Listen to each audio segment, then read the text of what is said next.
Welcome to episode 228 of the Reptile Gumbo podcast. Katie's here. Hopefully Robert will be here shortly. He's working on getting to his house. I would also just like to begin by saying that I am physically here and mentally I'm in like 7 different places right now. And then like I couldn't even function at the cash register at CVS earlier. So it was the first day of school, guys. Have some we both patience. James is sick on top of that. Yeah, that sucks. So I'll probably mute myself a lot so I don't cough into the microphone. Yes, please. Thank you. But it's not COVID. I tested for that. Yep, it's not just sinus crap. I think it's this like dust storm thing that's in Houston. No, I think it's just people are gross and I've been around people. That's that too. You want to do sponsor stuff? Sure. It's weird. I can't see your screen because we have the new screen thing. I don't know if I like it or not, I knew to you be weren't gonna honest, because I don't know, it messes with my eyes. Yeah, it's one of those privacy ones where like you can't see it from the side. You have to be straight on. Yeah, it's weird. But I mean, it's probably a good thing for me to have in 4th grade with nosy children. So, all right. Anyways, Lil's Shop of Horrors operates a commercial feeder breeder facility based out of San Antonio, Texas, and they specialize in rats, mice, dubia roaches, Madagascar hissing cockroaches, and more. As feeder breeders, they focus on the nutritional needs of the animals that consume them. There is nationwide shipping available on live insects. For frozen rodent shipments, reach out to check availability in your area. They are also doing weekly meetups throughout South Central Texas, and they're looking to expand. So feel free to check out their website at lilsshopofhorrors.com. You can email them through their inquiries page or send them a text or give them a call. Be sure to check them out. Yeah. Sorry, I was doing like 5 things at one time. Story of my life. Hold on 1 second. I just want to breathe.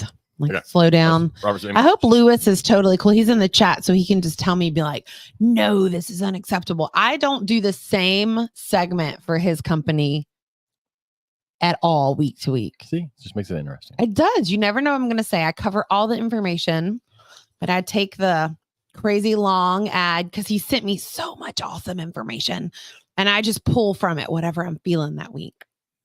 So hopefully that's cool because I never actually ran it by him. So next is Herb's Reptile shows. So let's go through the upcoming reptile shows you can make it to. We've got the Bryan College Station, Texas show, August 17th, August 18th. Then over to Baton Rouge, Louisiana, August 24th and August 25th. Then the Conroe show, which we will be at Conroe. I'm sure. Maybe. I'll be there at least. What day is that? I'm glad you asked. It's September 14th, September 15th. I will not. Why not? I won't be there Saturday. Son of a bitch. Joe has a fundraiser with Girl Scouts on the 14th. God, kids. And we both are working the fundraiser, so she gets double money. Well, I will be there. September 14th, September 15th. Yeah, she's going on a cruise and going to Disney. So needs to pay for me. Yeah. Belton, Texas, October 5th, October 6th. Rosenberg, that's basically our home show. That's November 2nd, November 3rd. We'll be there at that one. Sulphur, Louisiana, that's the one down like used to be Lake Charles, November 9th, November 10th. West Monroe, Louisiana. So if you're up in Arkansas, Tennessee, so it's drive from Tennessee, Mississippi, West Monroe, Louisiana, November 16th, November 17th, and then Denison, Texas, November 23rd and November 24th. I will for sure be at the Conroe show. I'll be there Sunday. In Rosenberg. I don't know about that one yet either. And we will be set up doing this. The quilt festivals that weekend. I'm hoping that Rosenberg, I can still, I haven't got a table yet for that show. I'm hoping that it opens up and I can get a table because my boas should be ready to sell by then. So I was texting with some friends of ours who are also reptile people. And I said something about the Rosenberg show. And I was like, yeah. And I said the International Quilt Festival to my phone, but my phone only typed International Festival. Like it left out the word quilt. And so both of these people were like, oh my gosh, there's an international food festival. We'll go with you. I'm like, no, quilt, like blanket. And then they were immediately like, never mind. They were like, oh, okay. And I was like, it's cool. You don't have to go. And they were immediately like, we're not 70. We're not going with you. Shut up, man. There's a lot of young and millennial quilters. I guess technically I'm a millennial, right? Isn't that the generation I fall into? I refuse to fall into that generation. Also, check out Cold Blooded Caffeine. We had them on a few weeks back. Use code Reptile Gumbo and save 10% on your Cold Blooded Caffeine. If you go to our Facebook page and find the link, use that link because then we get some money from that. But go use the 10% code Reptile Gumbo, save yourself 10% on all the coffees and teas from Cold Blooded Caffeine. Also, 5% of all proceeds go to conservation. So if you're going to buy coffee anyways, you might as well buy coffee and do something good for conservation for the rainforest. So go there. VivTech products. If you need LED UVB light bulbs, if they're in stock, if they're not, go fuss at Ryan and Erica.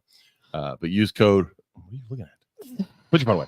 Use code Gumbo22 to save 15% on your LED UVB bulbs. That's way too many letters to try to say in a row. What? Who needs a 3-inch binder for a geometry class? Apparently a teacher. Our child. That's who needs I've to never go buy needed a one. 3-inch binder for anything in school. She said they need it as soon as possible. You know how big a 3-inch binder I is? do. Apparently it's going to stay in the classroom. I'm like, now, you know how expensive a 3-inch binder is? I'm sorry. I will not fuss about costs of school supplies. A massive binder. Oh, Jesus.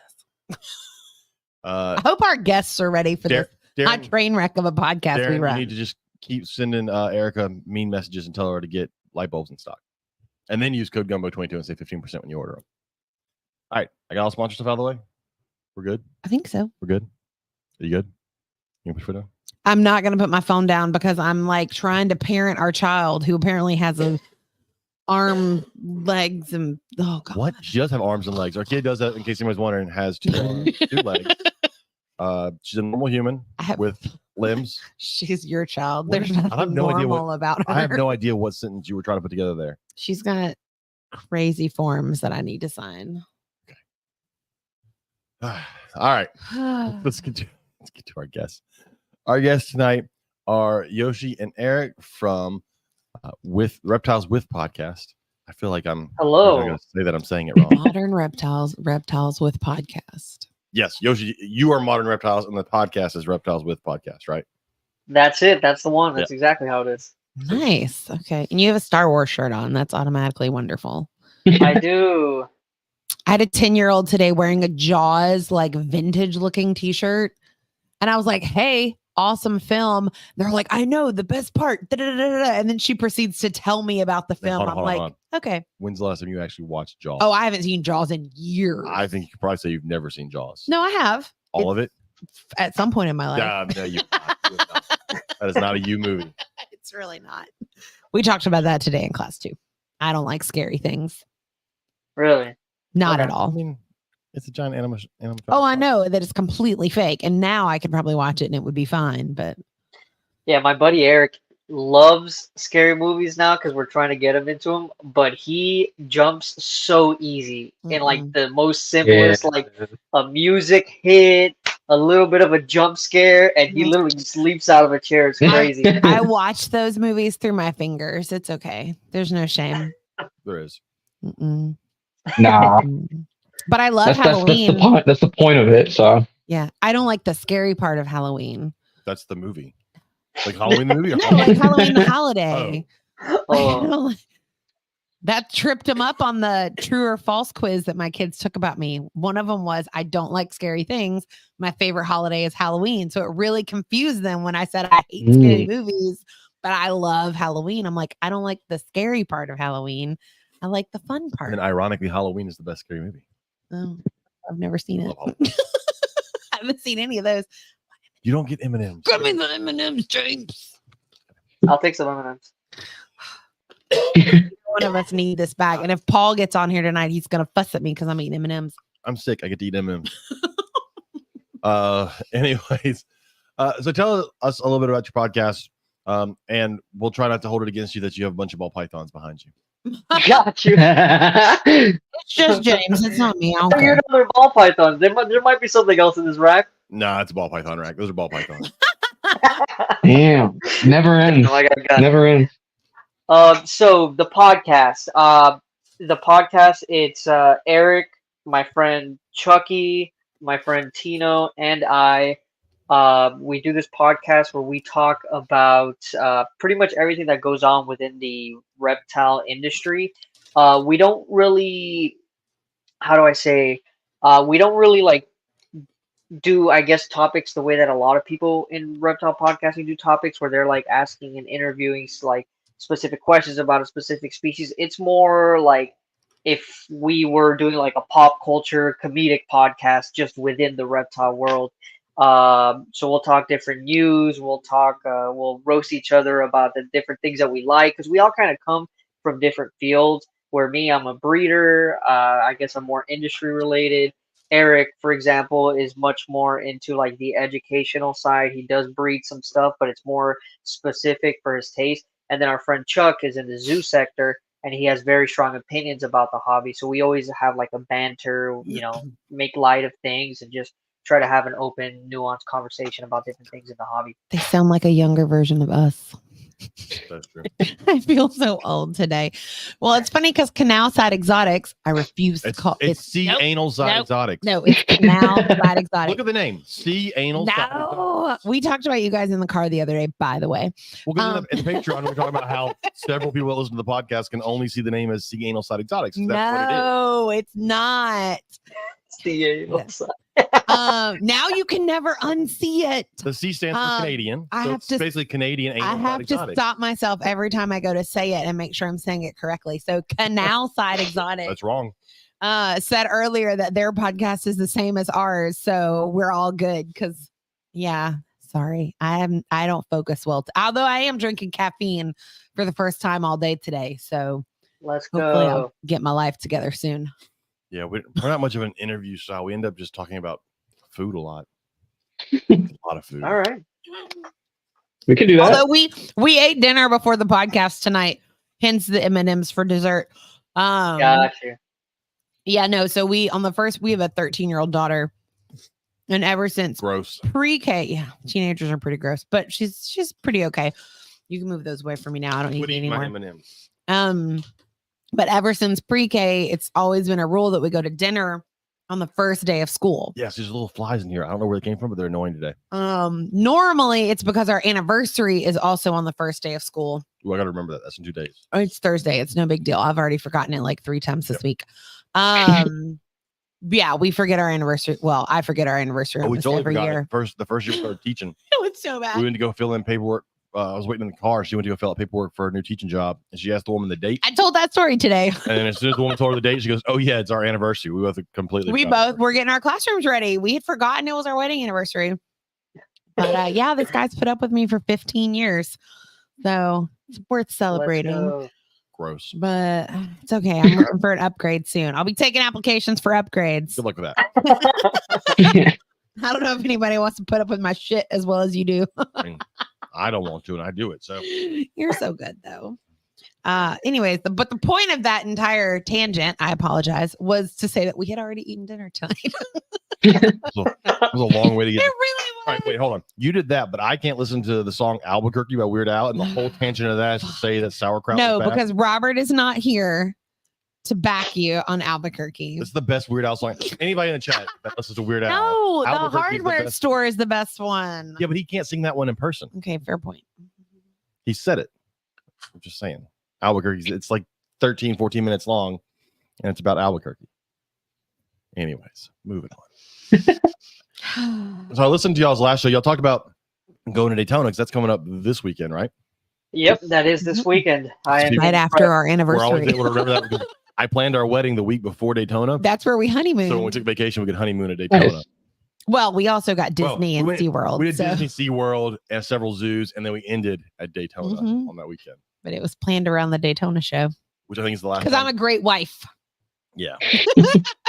Which I think is the last time we went to Daytona, I think it was which was actually. 2009. Yeah. Oh wow. A long time ago. Jeez. Yeah. Now that I think about this. It's time for a new wife. Shut your mouth. Eat your M&Ms. Don't eat them. Do eat them. Well, you're not supposed to be eating them, but it's okay. You're sick. I'll let it pass. They have peanuts in them, which makes them healthy. It counteracts the sugar in the chocolate, Yeah. the protein in the M&M. Yeah, peanuts are good for you. Oh my God. Those are the best M&Ms, by the way. They really are. are. That is true. My Yeah. second favorite right now is the cookie M&Ms. I Yeah. haven't had those yet. Oh, the cookie. They're pretty good. There was coming out with a bunch of different flavors. There are some that are not worth buying. Yeah, no, M&M and Reese's have this thing about shoving weird shit inside their products and like, hey, stop it. The one thing Reese's finally got right was putting caramel inside the Reese's peanut butter cup. I haven't tried that. It is freaking amazing. Yeah. What's gross is at one point they put like pretzels and they put potato chips inside of them. Like, what? No I one saw that asked, was those. bad. Those I didn't want to That try. one was actually Oh. really bad. no one asked for it. That doesn't What sound I good. do like? I loved when they came out with their like they did some of the Reese's cups where it was either like a chocolate lovers or a peanut butter lovers, so it had Oh, like yeah. more chocolate or more peanut Mm. butter. Yeah, the peanut one And was then like peanut butter Those- all over. Yeah, those were good. Yeah. Yeah, and then now they have like the big cup. So this is my thing. Okay. I used to be before getting into reptiles, I was a touring musician, okay? And then before like every show, I would have myself a Reese's cup and a Kit Kat. And then now they have the big cat and then they have the Yes. big cup for Reese's. It's insane. So whenever I have a bad day, I treat myself to both of them. Nice. You've So got- what did you play in your traveling band? I played guitar. Nice. Yeah.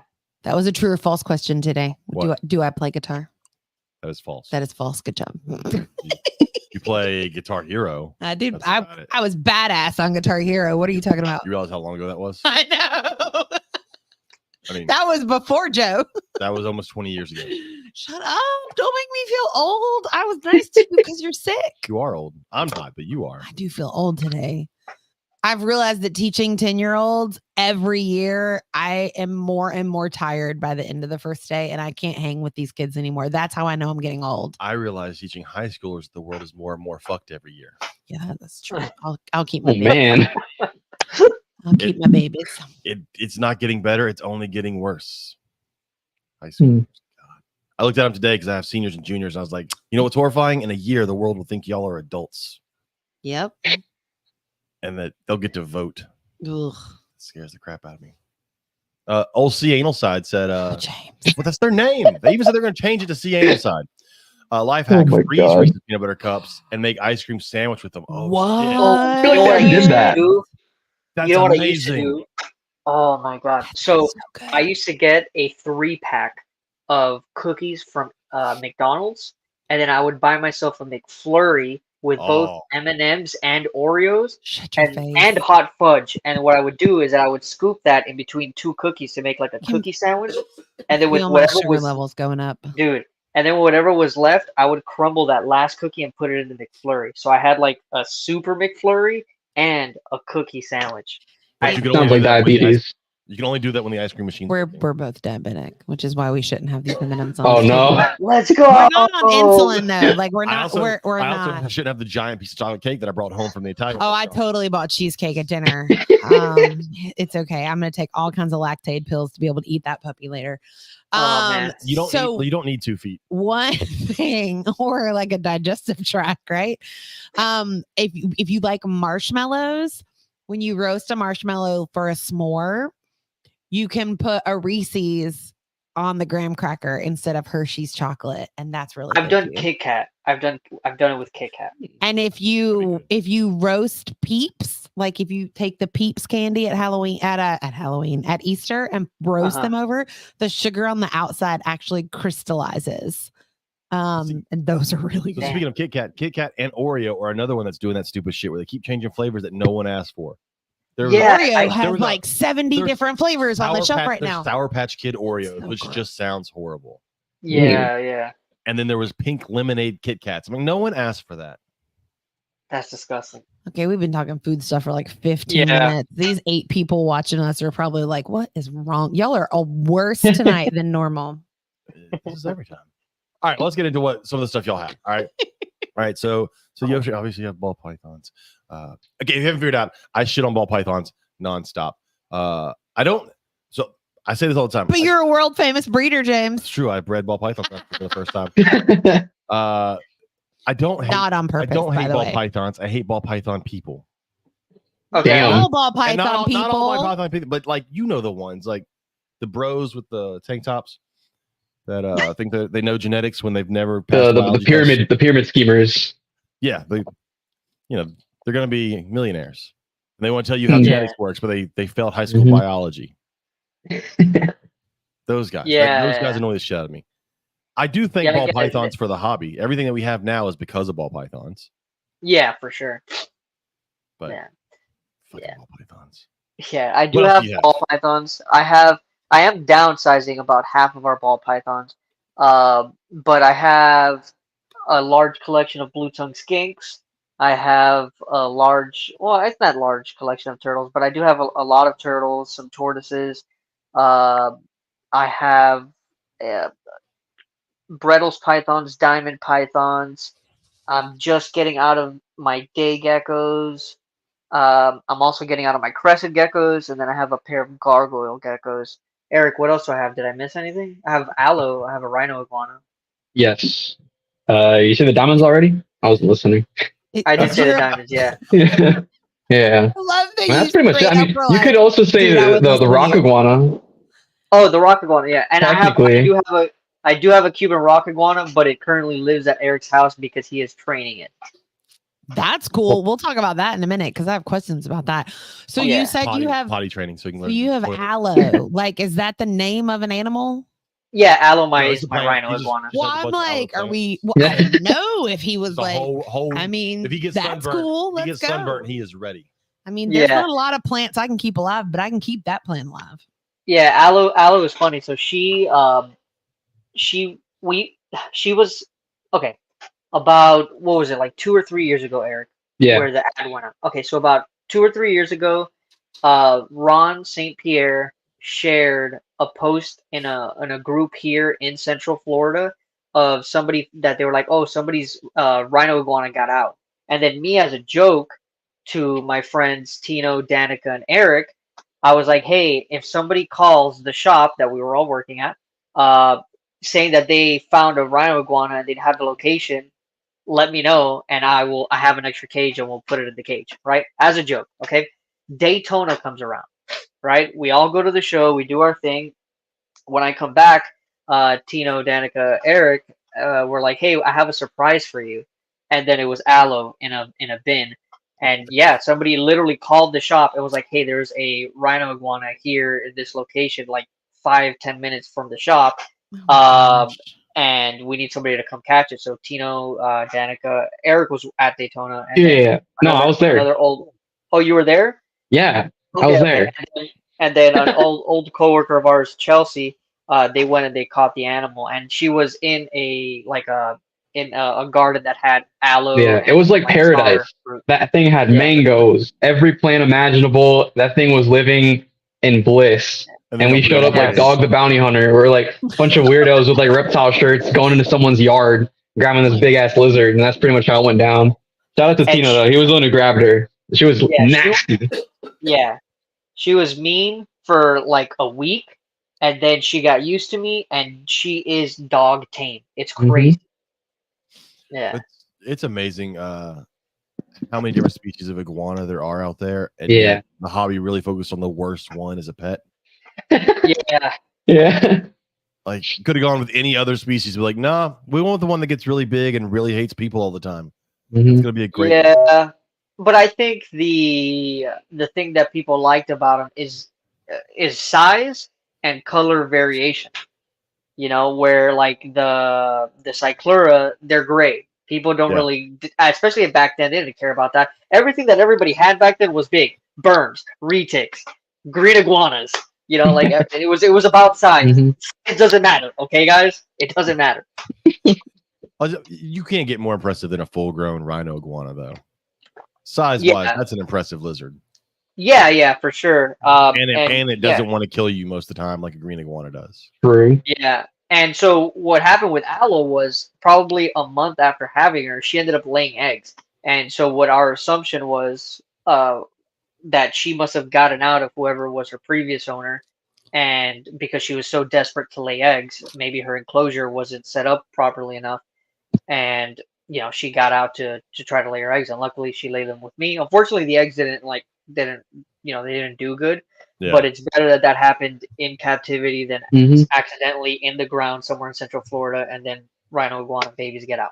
So is that a thing, like iguanas, if they don't have the right That's it. laying habits, laying habitat or whatever, I would they'll say- like find a place? I would say that happens with a lot of animals that, you know, like are kept, I guess, incorrectly. The females will get desperate. They want to make sure that their young has a good environment to be born into. Like that's Well, just like nature. It's That like makes it's sense. like cats and dogs. Imagine how people have cats and dogs that the cat or dog runs off and they come back and they have puppies or kittens. Exactly. Went off to have If you them. don't have a whelping basket or they something. went off to have wrong. them and they came back. That makes sense. Okay. it Yeah, does. yeah, and so they get desperate, and they're strong animals, so they can break out of a cage if it's not set up properly. Yeah. You know? Okay, that does Yeah. make sense though, because thinking about like growing up with dogs, we always had like the baby pool and all the towels. Yeah, like they'll go and disappear if they're inside. They'll go disappear like under somebody's bed. and have oh puppies. God, my mom, it used to drive her nuts. We had one dog that would do that, and we just started like putting the pool underneath the bed where we knew she was going to go have her puppies. Yeah. You okay there? No, I'm dying. Did you over take here. your medicine? Yeah, I did. I'm Okay, still good. dying. It's fine. All right, He'll be Eric. fine. Eric, what do you have? I know you had. What was it? You had a. Because on the last episode, was it a long nose? Yeah, he's a little desert snake. That's a cool Colubrid. one. It's a colubrid you Yeah. don't see commonly. Yeah, I used to have him for a long time, and then he recently came back, so I'm kind of like on the fence. Like, should I rehome him again, or should I keep him? I'm on that fence, but we'll see what happens. And what kind of snake But is it? Long nose snake. it's a long nosed snake. It looks like a weird corn snake. It's like ambiguous colubrid, but I'm gonna they're Google- cool. I Google they're things a cool. lot when I don't know what they are. Oh, that's really pretty. Yeah, it's one of the ones I want to Yeah. go find when we go out West Texas. That is beautiful. And what's cool about them too is that I think from what I've seen too, like every state in the Southwest has like a different variety of them. I don't think it's subspecies. I think it's just locality. But the differences are crazy. It's like some of them have complete black blotches. Mhm. Some of them look like California kings, and then mine's kind of like speckled. So there's a lot of variation within the species, which I think is pretty interesting. Do you have red coloration on yours? He's more tan and orange. He's got a lot of orange, like little speckling on him. Oh, He's here's a cool one with guy. orange on it. That's cool. They are very, very varied. Yeah. Very varied. You said very too many I times. totally did. They're different. I was trying not to use the word different, but So, do you know as babies, do they take rodents easily as babies? So the thing with these guys is that they're one of those inconspicuous random snakes that come in import shipments. So I don't think many people, I haven't seen, granted, I haven't looked either, but I don't think this is an animal that people are producing regularly in captivity. But for the people who are, I'm pretty sure it's just the same as like a hognose in terms of difficulty, because they would hatch up pretty small and they're lizard specialists. So Yeah. the same problem I would expect hognose people to have with those toads, you'd have with lizards. But luckily mine, I got him as an adult already, and he started eating mice straight since I got him. Like I had no problems with him. And it wasn't actually until like probably like 6 months after I got him that I found out that they were lizard eaters. So I was like, oh wow, that's crazy. I got lucky with him. So he's a cool guy. They're very they're actually kind of more active than I would have expected for a snake like that too. Comes out quite a bit. And they get a decent size for a lot of what we have. I mean, they corn snake size, a little smaller than corn snake size, right? I'd say a lot smaller, probably about half the size of a male corn snake, probably, or not a male, like a smaller corn snake. I was going to say, Mine is just about like 2 foot. I was say these images, it looked like a much smaller species. Yeah, they're small. They're small, which is great for pet keeping because, little 40, 20 gallon, perfect, make a nice little desert setup and you have a cool snake to live in it. It's a good conversation piece. So why not? Yeah. Yeah, it's a snake. Well, you Eric, constantly tell talk someone about the it's not cool stuff corn. you have. The cool stuff. Well, apparently, okay, That was listen, kinda I've been cool. sleeping on this thing for a long time because he's the coolest thing I got apparently. But anyway, besides him, I keep mostly turtles and tortoises. I have 3-stripe mud turtles that I breed. I have some Australian side necks. I have a diamondback terrapin, which is like my pride and joy. You She's my favorite creature in the hate world. you. You suck. I got super lucky with her. I was able to get her right before they banned them. So as far as the law can't says, overlook I am it. good to keep her. But other than the turtles, I have iguanas. I have a Mexican spiny tail, a pied pectinata. He's pretty cool. I have Yoshi's Cuban rock iguana. They're not too big yet. They're both about the size of like a small bearded dragon. Got a little fat tail, the longest animal that I've had so far. She's probably like 8 years old right now. And then about like 2.5 years ago, I got into carpets. So I'm raising two groups of carpets for some exanthic stuff and some gamma stuff. And then behind me, this is my trophy animal. This is my Puerto Rican boa. Awesome. He's my cousin. He's my best friend. He hates everybody and he's amazing. So that's pretty much what I have. It's a little bit of everything. mostly like most of them pets, I guess you could say, but they also do serve a purpose in terms of education and stuff. That's the excuse to have them because, you know, you can take a bunch of variety to do educational shows with here and there, and then you have the stuff on the side to breed. So that's my excuse to have all these animals in this house. One of my students today, one of the questions, so I teach 4th grade reading and social studies. Writing is lumped into the reading. I have 7 class pets.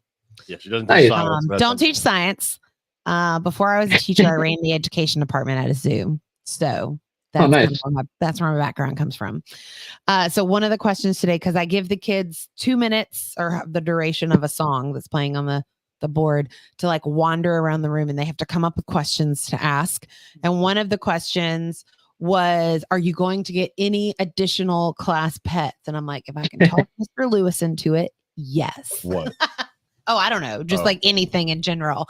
Because like you never know what I'm going to bring into the classroom. I am running out of space though. Like I don't really know where else I'm going to running out of classroom space. Those things have to come home in the summer. Well, and I told them that. I said, guys, the struggle this summer was very real on where am I going to put everything in my house. I was like, to the point that the guinea pig lived with Miss Hinojosa for most of the summer. Yeah. So, which I did not miss that guinea pig squawking in the house. She's so spoiled. No, but we both really like Diamondback terrapins, but in Texas we can't own any of them. Yeah, same thing happened here in Florida, so got super lucky with that. Literally like months before they did the big ban, because they were already it was already prohibited to like sell them and stuff like that. Yeah. But right after I got mine, like a couple months later, they're like, all right, you can't sell them, you couldn't already breed them. Now you can't keep them in public, so you have everything that has one in public besides like an AZA facility or something has to take them back. Jeez. And you can't show it in public either. So I can't take my back to do anything. I can't do any exhibition or anything. So she just sits in the pond. She just sits in the pond, doing her thing, and she's a little trophy that I get to look at. You know, I'm very proud of her. She's come a long way. Put a webcam on her and just like. I've thought about it because she has, out of all the turtles I have, the Diamondback has definitely had the most colorful personality. She always comes out to get food. She's always looking around. The moment she hears the door open from someone walking outside, she hops out from the basking platform and like waits to see what's happening. I love so it's really fun. We had 3 of them at the zoo I used to work at, and I loved those things. They're awesome. We have a zoology club at our school that I'm the sponsor for. Again, because I have all the animals, but part of our Google Classroom that we have is actually links to different animal webcams around the country. So the kids can like randomly log in and check out animals at different zoos and aquariums and facilities. That's cool. There's actually like some eagles in Kisatchie National Forest in Louisiana that they watch like the nests. We got real into the eggs hatching last year. The kids would like come to school every day and tell me what the status was so that I knew what was going on. And was that the nest where like one of the parents died? The previous year, yes, we had lost the female, but then another pair came in and used the nest the next year. Yeah, she had bird flu. Yeah, it was. Yeah, they did like a necropsy, and she is a bird. I know, but yeah, it was pretty crazy. They do be getting that flu. Yeah. It'd be way more fitting for them to get bird flu than us get bird flu. So good point. Morbid but true. Swine flu. No. Oh my gosh! Don't encourage him. So tell us about training this rock iguana. So training. What is the point? What is the point? Yeah, like why are you doing it? Okay. Let me give some background, and then Eric will go with his process. Yeah. Okay. We're Eric and I. We're both Hispanic. Eric is Puerto Rican. My family. My dad is Nicaraguan. My mom is Cuban. Right. So I wanted to get a Cuban rock iguana. Why did I want to get that? Because I wanted to name it something ridiculous. Okay. I was gonna name it Castro, but I felt like that was too on the nose. Yeah. So I named him Cheggy after Che Guevara, which, you know, super controversial to do that, but it's part of my heritage, so why not? And the idea was to have this very trained rock iguana that had just a ridiculous name. Okay. Problem was I didn't have the time to give that animal attention, and I had him for a couple years, and I'd get a little bit of progress with him, but then he would revert, and then I'd get busy with something else. And Eric saw him pretty much his whole life, and Eric had been getting really involved into training animals. So at one point, I was like, Eric, you gotta help me. This dude is wild. Eric, your turn.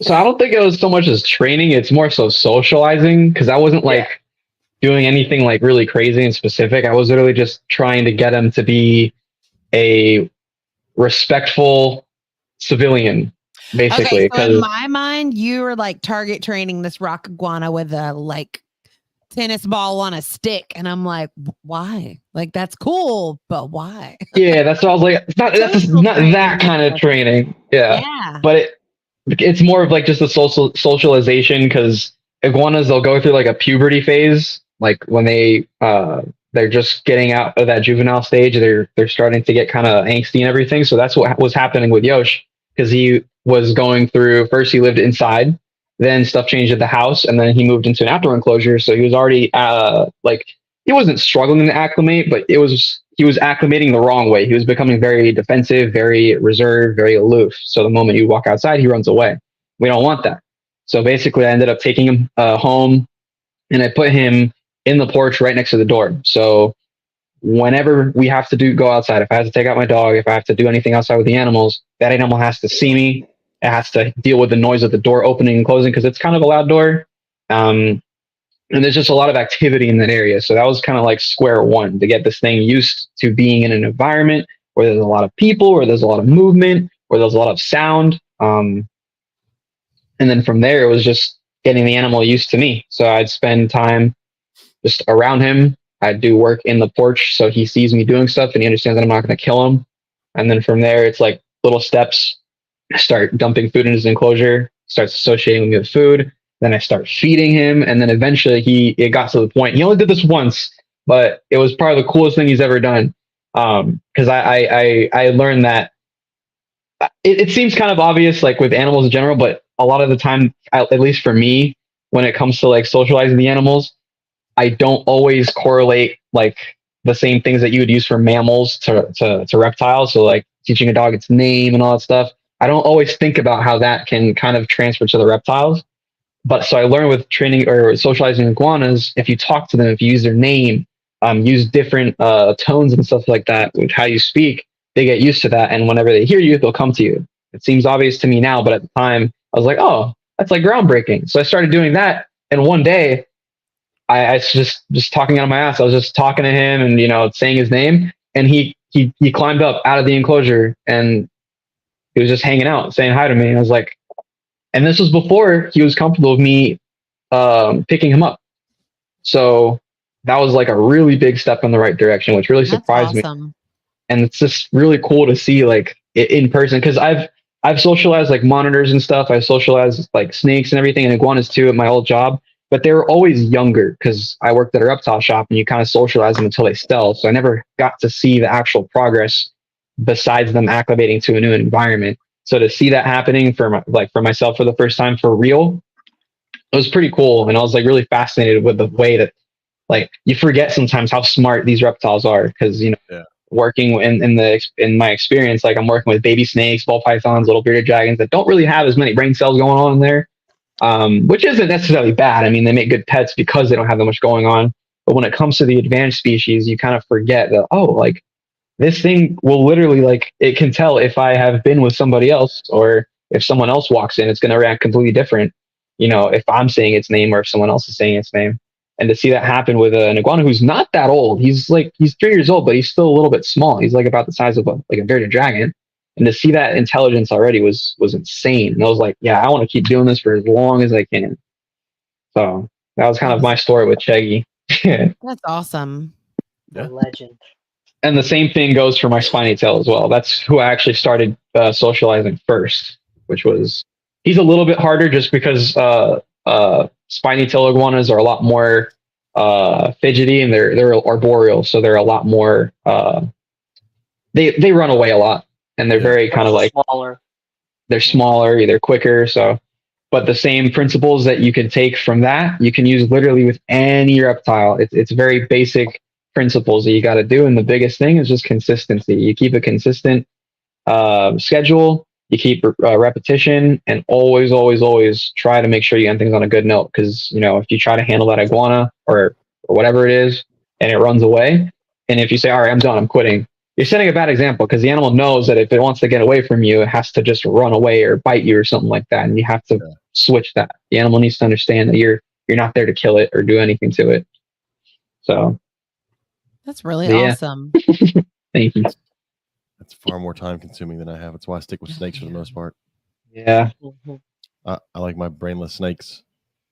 Well, actually, on that too, it's not so much time consuming. It just takes a little bit longer, because when in my old job, we had a little water monitor that we used to train, and not everybody. It was me and one of my other coworkers who really took the time with this animal. But even then, 10-15 minutes a day with the animal. It did take a little bit longer, but as long as you're keeping those experiences positive, the animal's going to remember it, and it actually helps to keep them shorter too, especially when it comes to target training and stuff. Because that sweet spot, like from what I've learned and everything, it's like 10 minutes or something like that.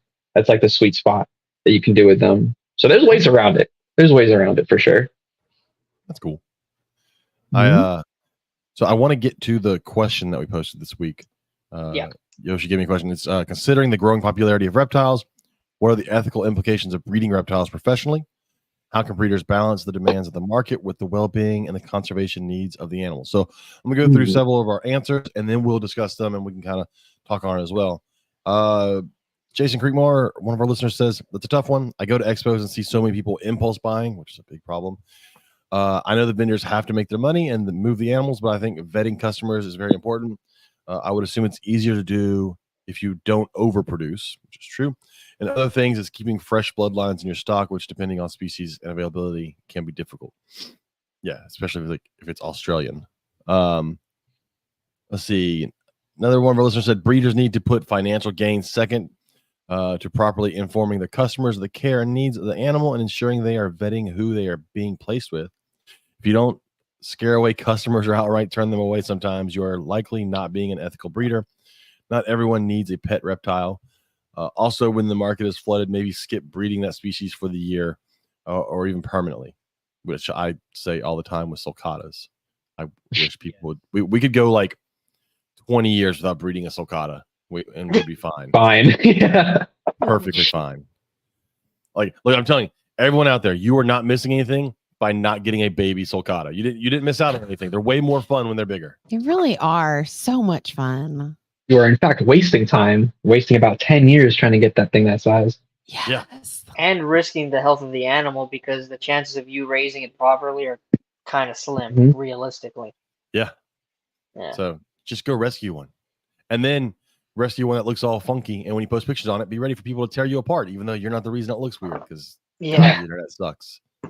I got a rescue, and every time I post pictures, its shell looks horrible. I'm like, no shit. I know it does. Yeah. Why I rescued it. I miss my tortoises. So they're still living in. We moved to Texas 4 years ago. Well, three and a half years ago, and all my big tortoises are still in Louisiana at our old house, and we don't have yards here. Like, our yard is the size of this room, so I miss my tortoises. I'm about to move them over here to a friend's house who has a lot of land. But we went to a buddy who owns a small private zoo, and we got to feed sulcatas the other day, and I realized how much I really miss my tortoises. Gotcha. Our buddy Corey Martin says, this is a complex topic. Focus less on species that are already being overproduced, which she has done. Start captive breeding projects for animals that are currently primarily available as wild-caught specimens, but only if you have the experience and dedication to have a real shot at success. Be realistic about how many animals you can actually manage, which is a big one, without sacrificing quality of care. Educate your customers and be available to them as an ongoing resource. Support actual conservation programs, despite what most of us tell ourselves. Breeding for the pet trade and actual field conservation are very different things, which is true. And Corey has done a good job. She went from ball pythons and carpet pythons to now she's breeding monitors like crazy. She's got all those tree monitors that she's doing, which is really cool. Tree monitors are good. Yeah, she's done really well with them too. A couple more. Timothy Lesher said, in a nutshell, responsible breeding practices that prioritize animal welfare, conservation, and ecological balance are key. Yeah, breeding more unique species and commonly wild-caught species, less high production of oversaturated markets like ball pythons and retics, or leopard geckos, or bearded dragons, or crested geckos, or sulcatas. Taking more responsibility as keepers and breeders, and policing ourselves better. And then they just simply put U.S. ARC at the end, which is a good one. And then Charles Lattimore, last thing he says, I hope that the large breeders continue to pursue new bloodlines from other countries or from wild-caught animals when possible. That way, if the importation ever stalls, there won't be such a genetic bottleneck like with the Australian species. I mean, bearded dragons are a great example. Our bearded dragons look really special compared to wild bearded dragons. Yeah. Some really special bearded dragons out there. I would like to see an option of contributing to either a conservation organization or a political action committee built into the purchase price. A donation of as little as $1 per animal could go a long way for our rights and protect native habitats. With that said, anybody listening, if you go use code my brain's gonna play for a second. My bad. Gumbo 22. No, Reptile Gumbo on cold-blooded caffeine. Okay, 5% of all proceeds go to conservation. So Let's go.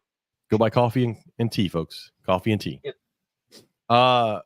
So yeah, I want to hear your thoughts on this question. Again, I'll repeat the question for everybody listening. Considering the growing popularity of reptiles, what are the ethical implications of breeding reptiles professionally, and how can breeders balance the demand of the market with the well-being and conservation needs of the animals? Got it. Christ, I'm so sorry. So sorry. Oh my gosh. I'm gonna mute your mic for a minute. You're muted. All right. So, the big thing with the question that I was asking, which I think that a lot of the responses that you got from your listeners, they are very good. But the big thing is, how do you do it? Because a lot of the stuff that they said, they are correct. But how do you do it professionally, like for a living? And I think that is the biggest thing. That's the key that was missing from some of those answers. Now, I have a lot of thoughts, and it's not so much that these thoughts are like based on what my actual opinion on the matter is, but there are things to think about. Because when like some of your listeners are saying like, oh, getting in like fresh blood, but that's the ethical part. The ethical part is you're taking the animals from the wild. Where are your morals with that? Where are the ethics with that? And then also it's like what we're saying about the sulcatas, like, maybe those shouldn't be bred so much because they get so big, and people impulse buy, and then they have all these problems, which is obviously an issue. And then there are animals that are bred in excess that when other animals might be underrepresented and putting that energy there. For example, bearded dragons. A lot of people breed bearded dragons. I don't know if the market has met the demand or not, but there are so many other options, which is a big reason why I breed blue tongue skinks. Yes. Because I think that is a better pet than a bearded dragon. Different. They require less, so it's easier for a newer person. But then there's entry point for investment for between different color mutations and all that stuff that's coming out. So it is difficult, and the reason why I brought it up was I am having that conversation with myself a lot this year. A lot. I didn't grow up in reptiles, so I think that I have a unique view of like the industry. I'm not. How do I say? It wasn't like just like I don't want to say indoctrinated, because that's not what I'm trying to say. That kind of sounds negative. You were inspired. No. But the information that was already there, it wasn't like just bred into me. Like it was just like I'm just taking in information as I got into this as an adult, and I'm like trying to form my opinions on a lot of stuff. And now I'm at a point where a big reason why I'm getting moving half of my ball pythons is that I'm like, man, like, am I keeping these animals correctly? Is this worth doing based on the current market? Probably some of these animals are better kept by people that are just trying to learn how to do these things. And it's hard because I'm trying to do it for a living, Yeah. So me getting rid of half of my collection means that I'm losing a lot of income. My overhead changes, which is good, but I'm also like not getting that income. And then it starts to make me like think about like the ethical stuff, where I'm like, I don't look at these things as commodities, but I'm so relying on it. Where's the ethics in that? So I'm just like this year just spinning in my head on all of these things and how can I do this professionally and feel right about it. Well, so that's kind of our friend Corey Martin. She went from being a lawyer to quitting that, and now she breeds full time. And she started out the hobby doing ball pythons and doing carpet pythons and getting into ball pythons a lot. And one, she realized that's definitely not the way to go if you want to. For most people, if you want to make a living, you've got to try and find. It worked better for her to find niche things. It's much easier for her to get a litter of black tree monitors and sell all of those in no time than 40 clutches of ball pythons and have to hold on to several of them for a year and a half before they finally all go. And she's done well. And the great thing about that is those are one of those things that unfortunately gets imported. And now she's starting to get a lot of captive bred monitors. And I think it's better because everybody wants those black dragons, right? They want those big black water monitors because they see them, they think it's awesome. But come on, not everybody needs a 7-foot monitor. But you could do what are you talking about? I want my own little dragon. Yeah. But you could do a black tree monitor much easier. And but it looks like a dragon.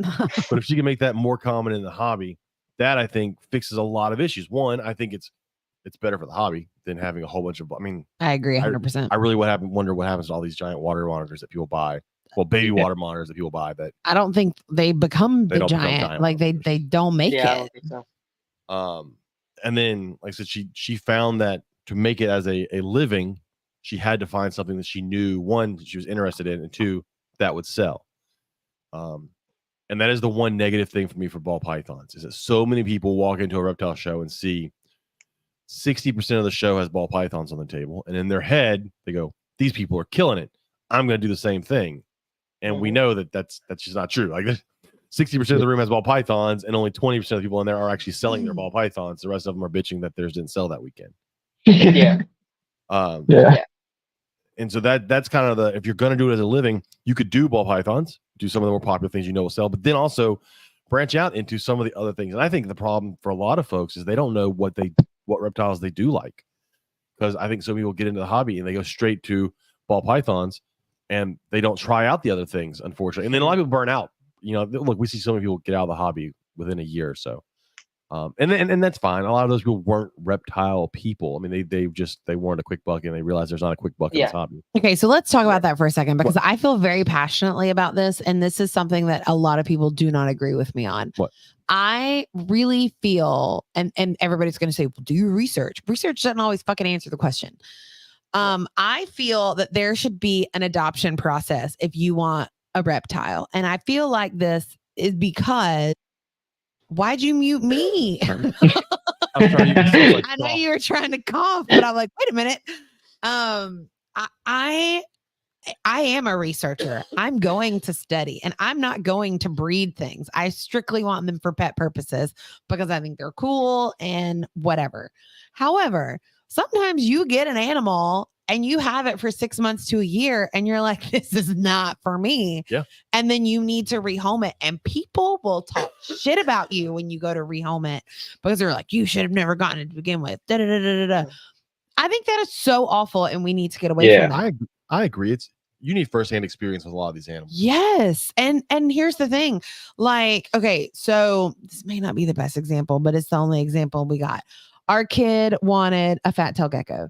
She did tons of research. She talked to breeders for like 4 shows in a row before we even considered getting one for her. She saved her money and bought everything she needed for it. She bought the lizard herself with her own money. I mean, she did it all. And now it lives in your classroom. 6 months later, she was like, this is not what I thought it was going to be. Why don't you take it to school with you? And he is a beloved class pet now. And he comes home during the summer and she like held him a ton during the summer while she was actually here. Yeah, no, he's cool. She was gone for like a whole month at one point. But I mean, I feel like that should not be as looked down upon as it is. Now, if you are a breeder and you're buying a shit ton of stuff and then turning around, that's different. I'm talking about strictly as a pet for fun. For example, and if the Reddies are listening, this is not me trying to get rid of Jim. I talked about him like 3 times at school today. Jim is our panther. Jim is our panther chameleon, which is in the corner over there. Cool. We share a birthday. That's why we have him. And but that was one of those animals where we had a very bad experience with veiled chameleons. Way early, like 20 years ago, bad experience. So obviously things have changed a lot in 20 years in the reptile world. But we were like, no, we're not going to get it. No, we're not going to get it. No, we're not going to get it. And then after we talked to the Reddies and we got to know the Reddies, and then we like hung out with them and their chameleons more. And Lee and Amanda were like, no, we can help you set this up. We can do it right. But that was something that was literally like 3 years in the making before we got him. And we've had him for a year and a half now. He's amazing. We love him. He's not going to go anywhere. But again, I knew the people. So I had the opportunity to have that hands-on experience that most people won't have. I don't know. I get That's valid. I feel like I'm not making sense. No, I get it. Yeah. But the problem is so many people, that's the other problem. If it's going to be breeding reptiles for a living, you also have to sell those reptiles, right? Yeah. Mm-hmm. And that makes the ethical part tricky because you got to pay rent. You got to pay mortgage. You got to pay insurance. Like, so many people will cut corners on selling. And if they have someone that's interested, they may not tell them the complete truth on, that retic's going to get 15 feet if you feed it this way, or this water monitor is going to get 7 or 8 feet if you feed. Like, they may not tell them all that because they need to get it sold and get it out of there, so they're not feeding it anymore.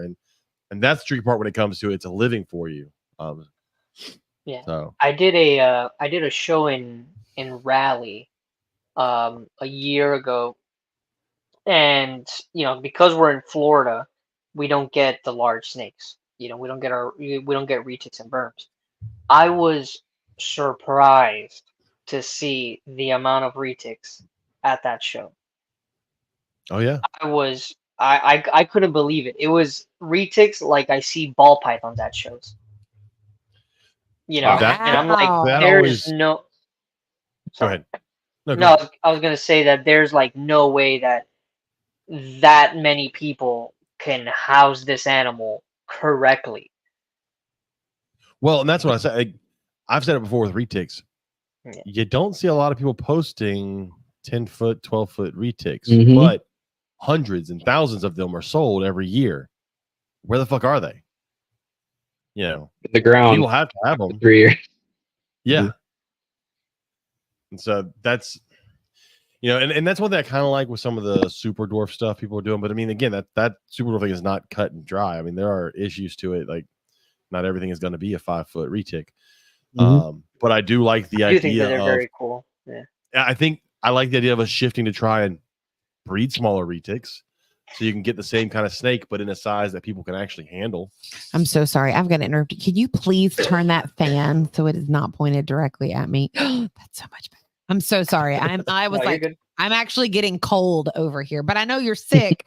So I wanted you to have the fan if you needed it. I'm so sorry. I didn't mean to interrupt. No, you're good. You're good.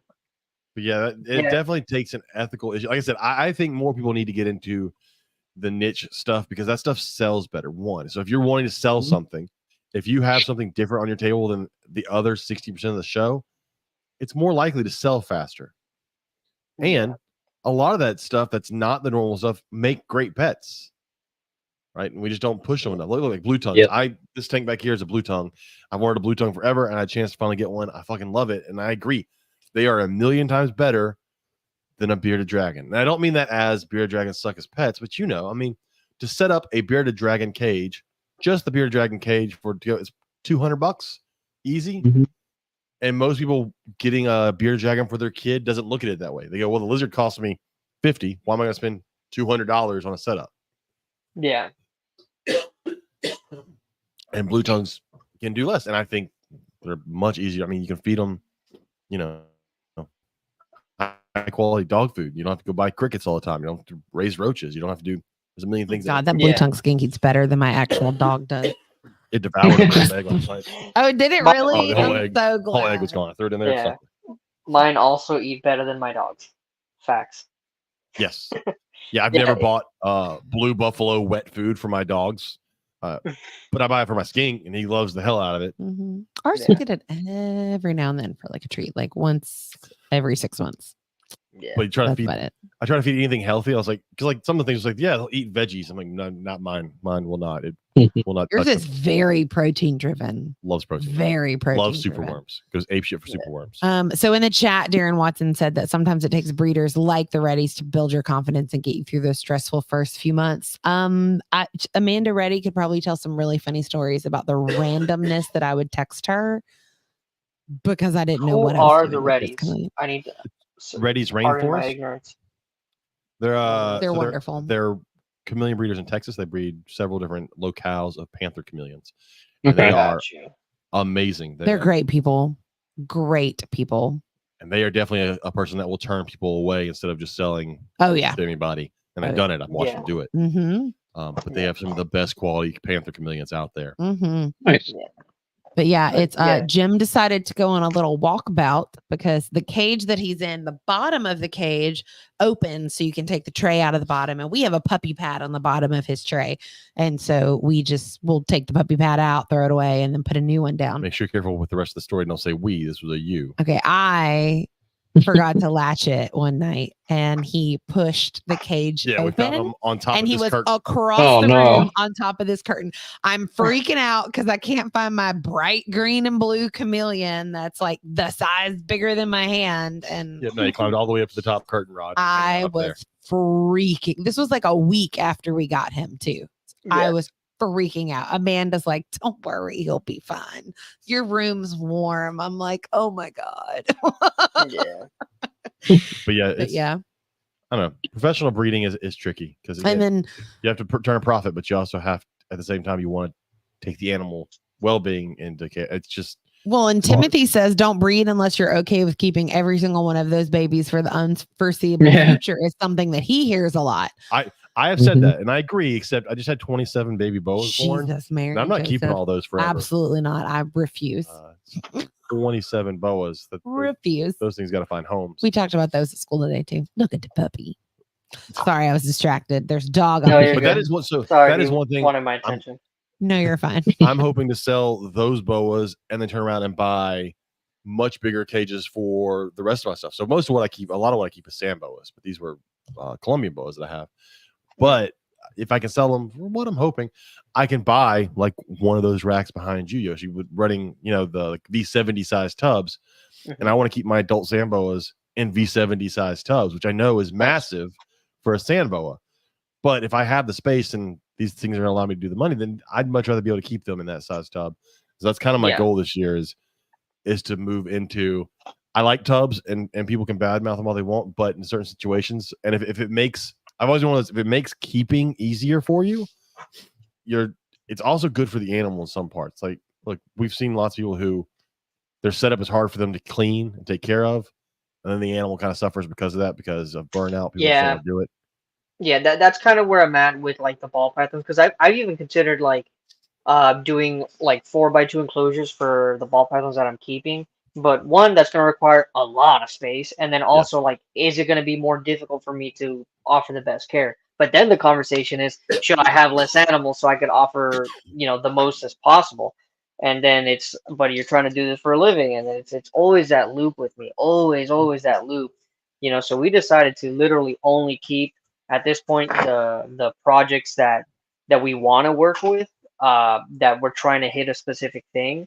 And then if we need to have ball pythons for shows, like there's more than enough breeders to supplement some animals from, purchase a couple here and there. And when you're at that situation, that point where really your collection should shift to quality over quantity.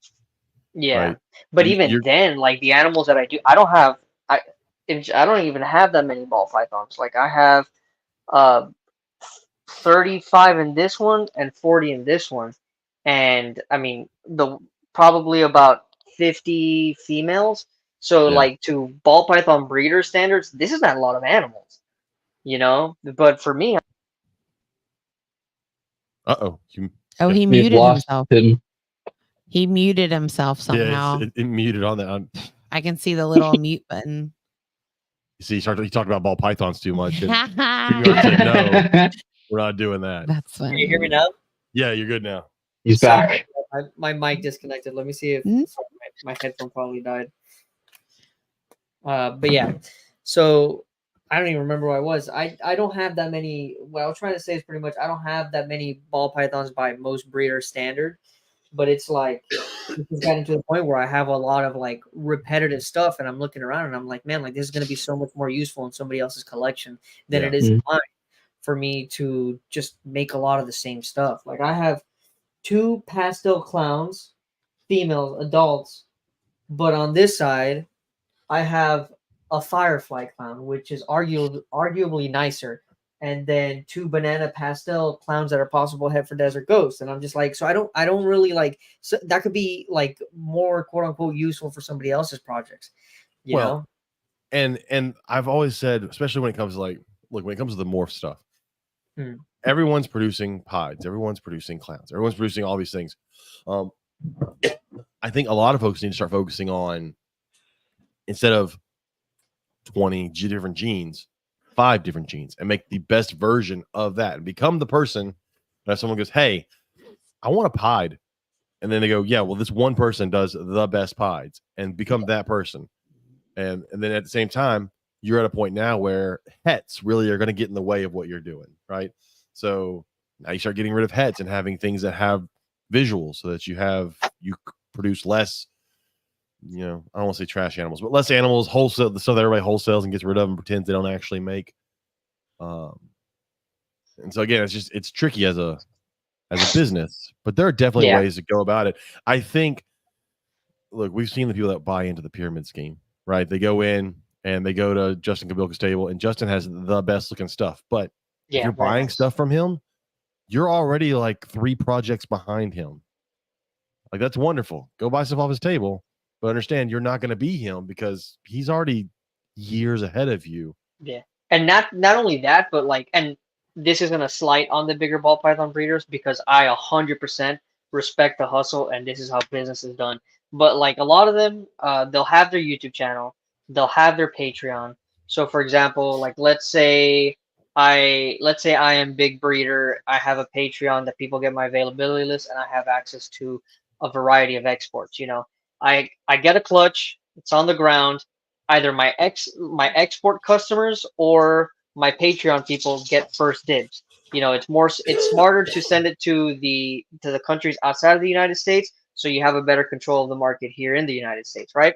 Yeah. And then after the export, the other countries get off of that list, then it goes straight to your Patreon people. Your Patreon people get get the second opportunity. And the last people are the people on your website, on your morph market, at your table. So not only are you 3 seasons behind on the project that the person is working, but you got the quote unquote third rate stuff that's available to you right there in front of you. So you're spending, again, not a slight on the bigger ball python breeders, but you're spending, $1,000, $5,000, $10,000 on that animal, but you might be in the past already. I remember I bought a banana pied male when they were like still quote unquote expensive. And I bought it on an auction. I paid a little bit over $1,000 for it. And that animal took forever for me to breed. And by the time that I was able to reproduce them, they were $400, $500, $600. Yeah. And I only had one. And then I was like, well, I've had this animal for this long. And, from an investment standpoint, this was a bad investment. But that was also me fresh into ball pythons. I got into, the thing is, it's tough because my actual like passion with the stuff is turtles and tortoises, but they require a lot of space. So my whole idea when I was getting into breeding ball pythons was finding an animal that I can readily produce to hopefully get me into a position where I can work with the turtles and tortoises that I want freely. But it's been difficult. Well, that's like with tortoises. I wish more people would go into breeding Hermans and Greeks and stuff like that. Yes.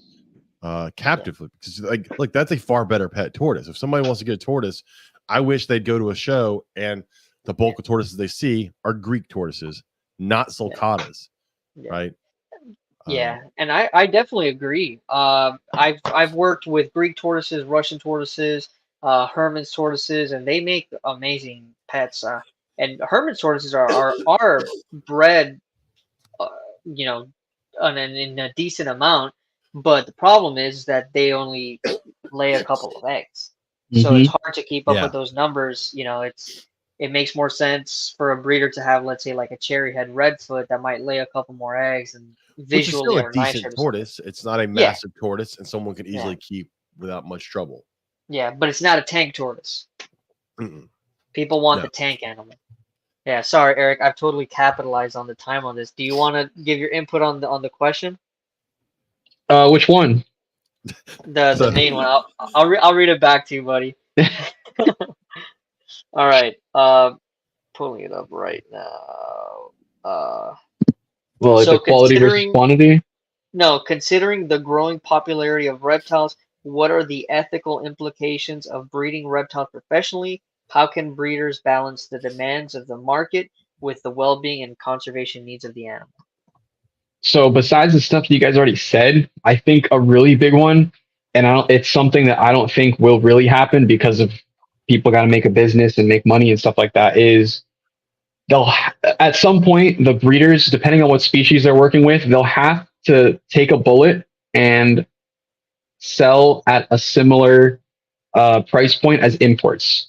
You know, the question we would always like talk about when it comes to that subject is like Euromastics, like Nigerian reds and yellows, imported in droves. You can get them for, you know, 60, 80 bucks versus a captive bred that looks very similar in terms of like, you know, like appearance, 200 bucks. For Euromastics, it's a very, I would consider it like a beginner animal. People go to a reptile show, they have no idea of the captive bred versus import stuff, and they just see that some guy who bred them has them for $200, $300 on his table. They go next to someone else's table with imports, and it's 70 bucks. They go home with a $70 Euromastics, and that's how these things get fed and fed and fed, and that's how that business model continues to exist. And a lot of the problem too is that those same people who keep them as pets, of course, they're not really putting anything back into making a captive population or doing anything in terms of, you know, making the most out of that imported animal, which I'm not going to blame them for, because I came from that same background too. I got the imported animals and I keep it as a pet. And I think if we're going to make some sort of change in terms of making captive bred stuff more of a more present, I think that at some point breeders will need to, granted, I don't know how business stuff works, so there could be a lot of different ways this could go down, but in my mind, it's a very blunt solution, but that is what will have to happen, if at least a good like a Thanos snap when it comes to getting like the problem done. Like, just listen, man, I know you want these animals to sell for 300 bucks, but take the bullet, sell them at the same price as these imports, to the point where the market value gets to the point where it doesn't make sense to import anymore. Granted, it's unrealistic. Again, I'm not very business minded. I'm not very business savvy when it comes to that stuff, like numbers and all that stuff. But in my mind, that seems like some sort of solution. And then when it comes to like selling animals in large droves because they make money, even though they're a little cheaper and they're a lot more affordable, I think it is a little bit better if more people just went ahead and just focused on those more niche projects. Like Yosh, for example, is probably the biggest example of this. Like you're literally doing right now. You're kind of trimming down the ball python stuff, which is supposed to be like the main kind of, you know, money maker more or less. And you're putting a lot more energy into the Bruttles. You're putting energy into the diamonds. And eventually when those guys or the diamonds, eventually when they're ready, the Bruttles are already doing it. You have some more variety, and it makes people kind of, you know, go a different direction when they want to get an animal. Because of course the pet person is going to be like, oh, what's the easiest pet? What's the best beginner? They're just going to look at the ball python. But if they look at that table and they see something else that's a little bit cooler, you know, something that catches their mind, you could talk to them about the Bruttles. You can talk about, you know, whatever different type of animal, because like you guys said before, that niche animal sometimes tends to be a lot more pleasant to keep than a lot of people would think. Well, you know, and that's kind of, yeah. So Yoshi's got diamonds, right? How much does a baby diamond sell for now? I mean, it's still $1,000 or so. They're like $2,000. $2,000. Yeah, just look at that business wise. Look at the math, right? You breed ball pythons, and you get a whole clutch of eggs at an average price of $300, $400 a baby. Or you breed a whole clutch of diamonds, you get 6-7 eggs at $2,000 a baby, and they're going to sell almost immediately. But if you don't have a wait list for them. Yeah, but this is the thing.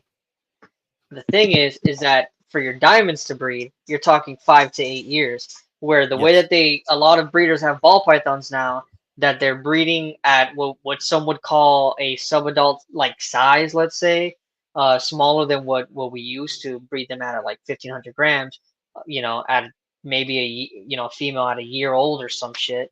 And they're just sorry, I curse. I don't know if I'm allowed to curse on the podcast. Oh yeah. You Nope. really can't fucking curse. Stop it. Yeah, but so they're going and they're breeding the animals a lot, quote unquote, younger. And I mean, don't get me wrong. Like, the argument makes sense where they're like, well, there's no scales in the wild. If the animal is developing follicles, that means she's quote unquote mature enough.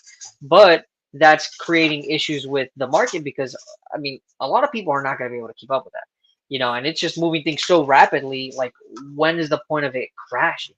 But so from that point, that means that in this transition period, you really have to bulk up on Retals and Diamonds, and you need to have a series of a nice group of adults, so that every year you can push out a clutch of diamonds. And yes, it may take you 6-7 years to get to that point, but then once you have that, you've got it all the time, right? Yeah. And then it doesn't matter if you have all of these ball pythons, which again are definitely going to average less than one diamond baby. Yeah. And so, and obviously the overhead is different because for you to make that money with the ball pythons, you're going to need a couple ball pythons versus just a pair, 2 pairs of diamonds. Which it definitely makes sense. With what Eric was saying with the imports and the lowering of the prices, so that way they match closer to the imports. That's actually something that happened with blue tongues. Blue tongues have gotten to a point where they're bred readily in captivity, where they're a very similar price to the Indonesian variety, the Marukis, the Almahera, some of the IJs, where people used to spend $150 for it. Like, now you can get a northern for $200-$250, and like you're just spending a little bit more money, but you're like getting that guaranteed, like, this is captive bred, this is well taken care of. And Tiki's geckos, they're good friends of ours, and they made, I think, the best video on imports, where they're like, yeah, we sell imports, and they might be good pets to some people, but the real goal of the imports is for them to get into the hands of breeders, so that way we don't have to have the demand of taking them out of the wild. And there's some way to like vet that, like when you sell that animal. Like, I know as importers, like, well, for the most part, like when it comes to that idea, like the importer ideally would have the mind to like vet out who's getting what and this and that and the other, so that idea can actually come into fruition, because the margins are still negative when it comes to the imported animals going to the breeders to start putting in some new blood. Yeah, I think that it's so important to educate newer breeders, newer keepers, and giving them like the reality, because like I see a lot of people commenting about like breeding Savannah monitors. So that was, that's actually what we both just pointed at the screen for. That's always been my argument. So like, I remember early in the hobby, you could get wild caught Savannahs for $20 a piece, right? Yeah, it was insane. Itty bitty baby. But that's one of those where you definitely can't sell captive bred Savannahs at wild caught prices, because it's not feasible for the breeder to make anything to keep them. Exactly. But also, even a captive bred animal, I would argue, is not a good pet. Like, that is just not. I mean, it's a large lizard. Well, yeah, Savannahs in general. The majority of people feed them incorrectly. But if you're buying a captive bred Savannah at whatever they go for a captive, $1,000, whatever, you're probably selling it to someone who's gonna actually set it up the way a Savannah monitor can be set up, versus selling a $20 wild caught to someone who's gonna throw it in a 20-gallon tank. It's two different clienteles. Yeah, potentially, because there are some people that have an excess of money that I know that would walk into a shop similar to where Eric and I used to work, that will just spend money to spend money, and you kind of just have to keep your mouth shut and make the sale, because wherever you might be working, and then you're just like, I don't even know if this animal goes to the right place. And so see, that comes down, that's going to be that whole that dream that everybody has is never going to exist, us policing ourselves as a hobby, right? It's never going to actually happen. We can hope it does, Okay, I have a question before you get on that soapbox, because Lord, I know it's coming. So William tells us someone needs to breed Savvies. What is that? Savannah monitors. Savannahs. Oh, okay, never mind them. Yeah. That's the I was flame. totally like trying to Google it, and I'm like, I'm not finding anything. I don't know what this is. Okay, I got you though.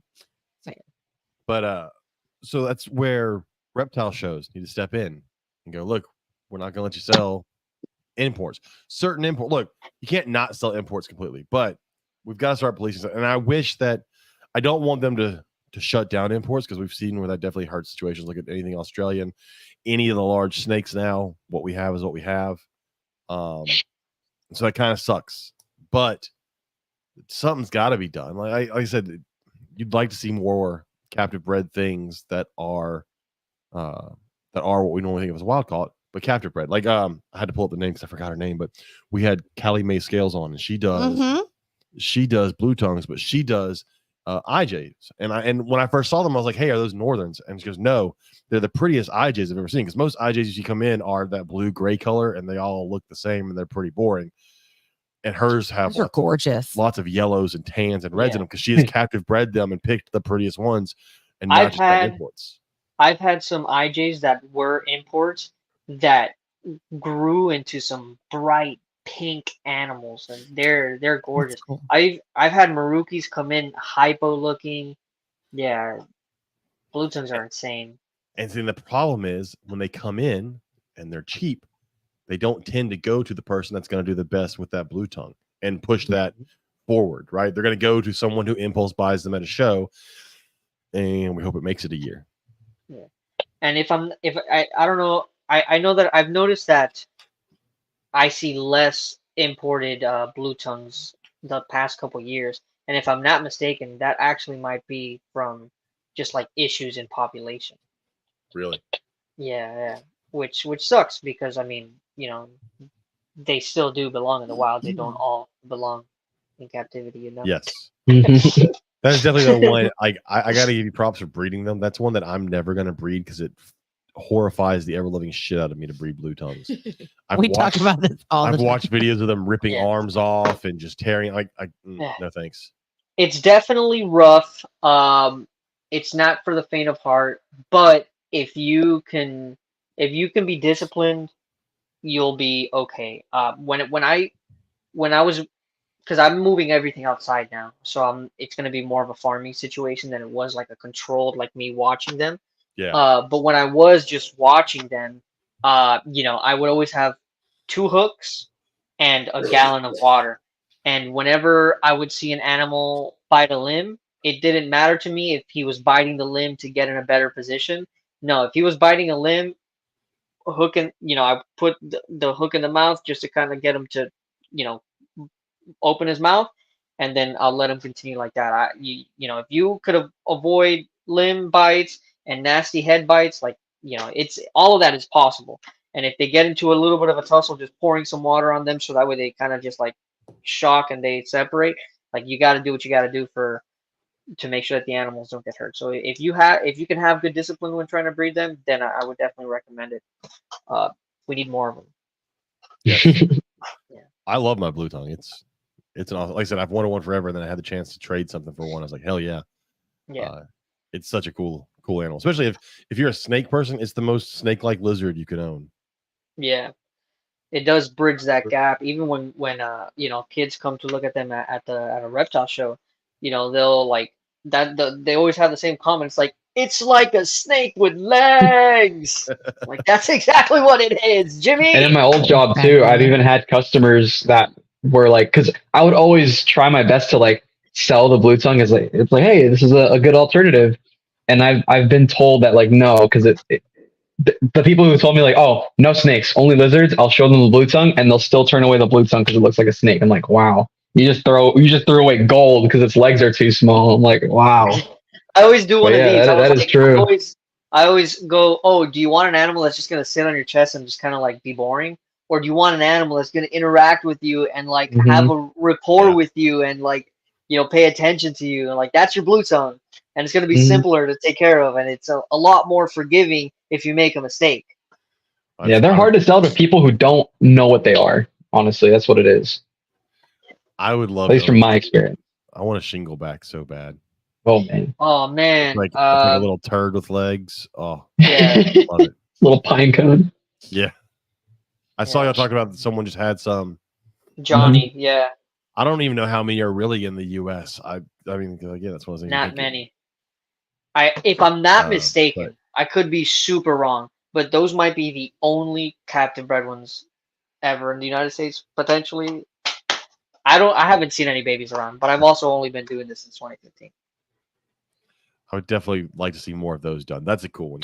One day. Yeah. Gosh. I that's like the number one Samboa I want is an Arabian Samboa. Really? But I The only know little sand puppet thing? Yes, it's like a sock puppet. I love it. I only know 2 people that own them, and I only know one person that's reproduced them, and he's not getting rid of any of those right now. Wow. So They're funny. It's one of the few Samboas I'm missing from my collection, and I want one so bad. Yeah. I've always liked the Indian ones. Those are cool. I have those. Those are really cool. Oh, I love the man. rough scales. Rough scales are a cool one. And then I've got the black Russian ones, which are really awesome. Solid black. Cool. Another one I want is the Saharan Sambos, which is one we talk about all here a lot because that's Really? the one everybody imports. But I refuse to. I'm not buying an import. I'm not doing it. So I'm waiting till I find the right person with captive bred ones, and I want to get some Saharans. It's one of the few Sambos I'm missing from my collection. Yeah. But I want weird ass egg laying boas. It'd be really fun. Yeah. Hell yeah. Timothy says the Key Island skinks are gorgeous. Yes, they are. And they come in a variety of color too. I've had some that have like a greenish tint and some that have like a reddish tint. And when they're cool because when they go into shed, they go completely white, so it looks like a ghost. It's crazy. Oh, that's cool. Yeah. Yeah, I just like I said, the whole thing with breeding is tricky. Yeah. You know, I'll never breed as a business. So you know, I breed a few litters every year. This, like I said, this litter was my biggest boa litter. She gave me 27. Nice. Well, I was 27. She gave me 26, and then the 27th one, its eyeballs poked out of its head a day after it was born. So, yeah, it looks rough, but I think that eye is probably going to. It sounds rough for everybody out there. It's going to basically just fall. It's gonna fall out. It's gonna fall out, and it'll be a one-eyed snake. But I mean, if it's a one-eyed snake, it'll be fine. Of course, it's the most expensive one in the entire litter. Yeah. Oh, damn. I know. It's gorgeous. That's how genetics works, though. That's the thing. Absolutely Well, gorgeous. that's the problem with the. I know that with the albino gene I work with in boas, there is the problem with eye issues. I've had 2 litters. My 2 last litters each had one snake with eye issues. I know it's a thing. Wait. What? Timothy says he accidentally Yeah, we bought. talked about this before on here. He bought Saharas. A lot of people do that. They buy. Oh, Saharas, that's Saharan versus the Kenyan. Yep. They'll always Yeah. sit in a Sambo group. Well, Go, if look you at- regret it Mhm. daily, maybe we can. no, that's That's because that he get you a can't get pair. it to eat. Oh, Last week or man. before. I'm sorry, I don't remember. Yeah, no. I've He has slept issues with since it. then. That's the Sorry. problem. Funny too, I see more Saharans than Kenyans. Well, and they get into those Sambo groups and they go, look at my new Kenyan. And we're all like, yeah, that's not a Kenyan. I was like, it's very important if you ever plan on breeding that thing because it will not breed to a Kenyan and Mhm. lays eggs. Actually, I actually had my old job, an old customer tried to do that. He brought in a bucket, a Saharan and a Kenyan that he had, and he had me give him a whole spiel about how to breed them. And then I was trying. He did not believe me that they were 2 different species for some reason. It was Oh my a gosh. trip. One literally lays eggs. They don't even Oh do my the same God. thing. It's interesting though, because like they look so similar. It's just those little tiny differences that make all the difference. But I oh mean, they man, are very that's what happens similar. when you sell little $20 snakes to someone who doesn't know what they're doing.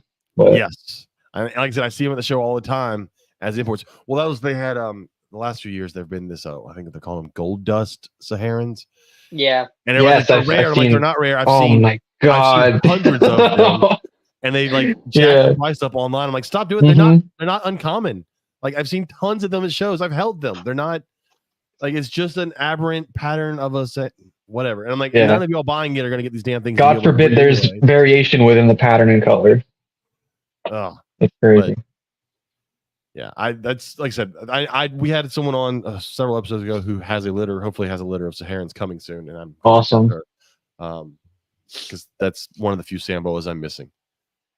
I love people make fun of me for Samboas because they're like little worms. I'm like, that's the thing. I think that's another problem with the That's the hobby. stick. It's Well, that's the cool. thing with the hobby when it comes to breeding. A lot of people end up breeding things they're told they should breed. and not breeding things they would actually want to breed.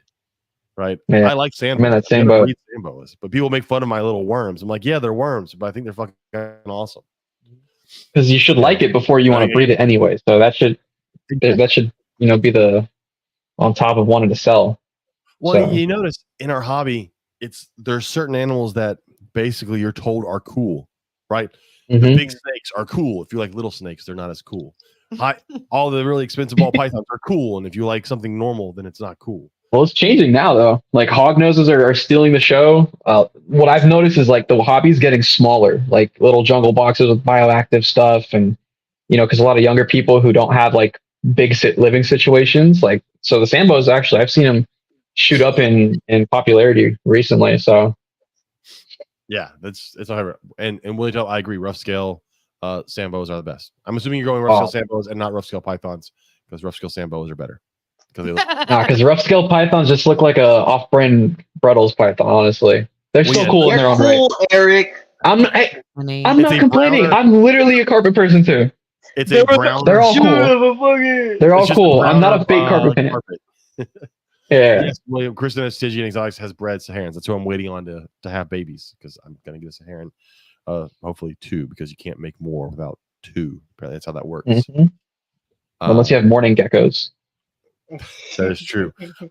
Also in the chat it says dream lizards, sun gazers. So there's a sun gazer at Reptilandia in Texas, and that thing is cool looking. I don't think I've seen one outside of there before, but that's a cool lizard. So yeah, I gotta go check out Reptilandia. Dude, it is. It's amazing. I gotta take a trip out west. Let us know if you come through Houston. We'll take you to dinner. I used to want to zoo, and I've been to a lot of zoos. He's not exaggerating. We plan vacations around places, and that none are of them hold a candle to what they've done at Reptilandia. Yeah, really. In there, and it's the most amazing reptiles. It's the most amazing zoo I've ever walked into. The first building you go into is this 2-story building, and you walk into this giant tank with fly river turtles, and then every nook and cranny is filled with stuff. Just species you don't even know about. And then that's the place with the croc monitor enclosure. That's like 3 or 4 stories. Okay, it's 60 feet. I think it's 60 feet long, 10 or 15 feet deep, and then like 30 or 40 feet tall.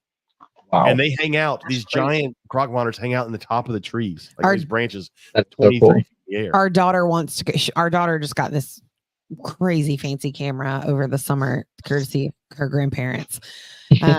She's 13, but sometimes like we have to remind people, hey, she's only 13 because they'll forget because she's 2 teachers for parents and she's an only child, so she was very much raised as an adult. But she actually wants to go back to do photographs of things. One of the cool ones is their tree monitor enclosure. Their tree monitor enclosure is 2 stories tall. It's not very big. It's probably 3 foot by 3 foot or 4 foot by 4 foot. Oh, really? 2 stories tall. And they have a blue tree monitor in there, and it stays at the top of the tree. Like it is definitely an arboreal lizard, and it stays 2 feet. Like you don't see it unless you go up to the 2nd story and then look at it up there. But yeah, the croc monitor enclosure, it's hard to imagine until you see it, and then to just imagine these 6 and 7 foot monitors hanging out 30 feet in the air on a branch. And they keep those things housed with sail fins, I think. Yeah, and they do fine. We also saw one thing that I've never seen. They have these huge yellowfoots that go in the water. The big ones, the basins. Yeah, and they like to swim. Yeah. Like first time I went in there, like, is this thing floating? And then you watch, no, it's swimming. It swims all the time. They said the first time it happened, they really freaked out, but in and out, no problem, and it'll just go. Interesting. So yeah, no, that I feel like you learn a lot more about those animals because of those enclosures. That like they're so big and like they're more realistic. What was really cool was they have rock pythons, and they had the rock python was curled up underneath the basking spot, and it has a bunch of plated lizards in there with it.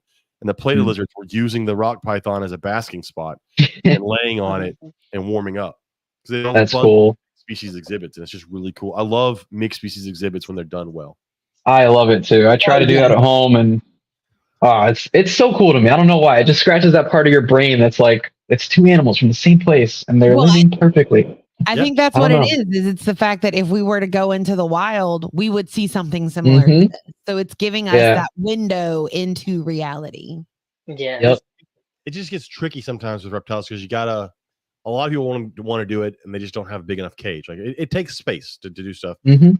You know, we've done it for so long with fish, right? Yeah, most of our fish tanks are, and we don't think of it this way, but they're mixed species exhibits. Like I have a cichlid tank downstairs, and there's several species of cichlids. And we figured out how to do it with fish tanks. It's a little trickier when you're talking about, you know, maybe mixing two lizards together and one that may not like the other one, or a lizard and snake, and you have to be careful they don't mess with each other. And I think they're done when they're done well. They're a lot of fun to watch. Yep. Especially when you can do like nocturnal and diurnal stuff, and then it's always different when you're. I actually did that once. I had an enclosure with a giant day gecko and a pictus, and it was the coolest thing. I would pretty much hang out with the day gecko all day, and at night sometimes I'd turn on the light and I'd see the pictus just walking around eating little crickets and stuff. It was awesome. So cool. You're a nerd. So you're a nerd too. No, about different things. We all nerds here. Yeah. You're not wearing a Star Wars shirt, bro. I mean, I like Star Wars too, but that's a different type of nerd right there. Yeah. So Timothy that's said a geek. There you go. Timothy said the weirdest cohab he saw was a veiled chameleon, tokay, and firebelly toads. Yeah, that'd be weird. Oh, that's the Florida cohab thing. Is Reptilandia tends to do things that are from the same place cohab. Yeah, that's true. Yeah. No. That stuff I think is cool, man. So it's funny. So this nerd and geek conversation just so we play a game. It's 2 truths and a lie, and it's a good opportunity for kids to get to know me. And so I always trick them every year. And so my statements today, the first one was I have over 100 animals at my house. So do you think that's true or false? You vote for me. You know that answer. That's true. That is true because of all the snakes that we have. I mean, we just have 27 born. I got asked today, how many snakes do you have? I was like, I don't know. Yeah. The second statement was that I read over 100 hours this summer. And then your third statement. And my third statement is that I'm a level 40 on Pokemon Go. Damn. Is so that one true? one of those is true and one of those is false. That's crazy. So which one do you the think? thing is, you wouldn't add Pokemon on there unless it was true. So I want to say it's that. Yeah. That is but true. because you're an English teacher, it is also very believable that you would have read that much. Actually only read 85 hours this summer because I did Oh. track it. How could you? I only had 2 students out of 21 that said they thought the reading was the lie. Because they were like, well, you said you traveled the whole month of July. So how are you going to read and travel at the same time? And I'm like, actually, that's the reason I didn't hit 100 hours. Yeah. So good job. But one of my kids was like, you can't play Pokemon. You're a teacher. And I'm like, what the hell is that supposed to mean, kid? I'm like, I've worked hard to get to that level 40. Thank you very much. Pokemon goes hand in hand with keeping reptiles. We got to catch them. I know. I think that's a big reason why I enjoyed why I ended up falling in love with reptiles. I was a big Pokemon kid.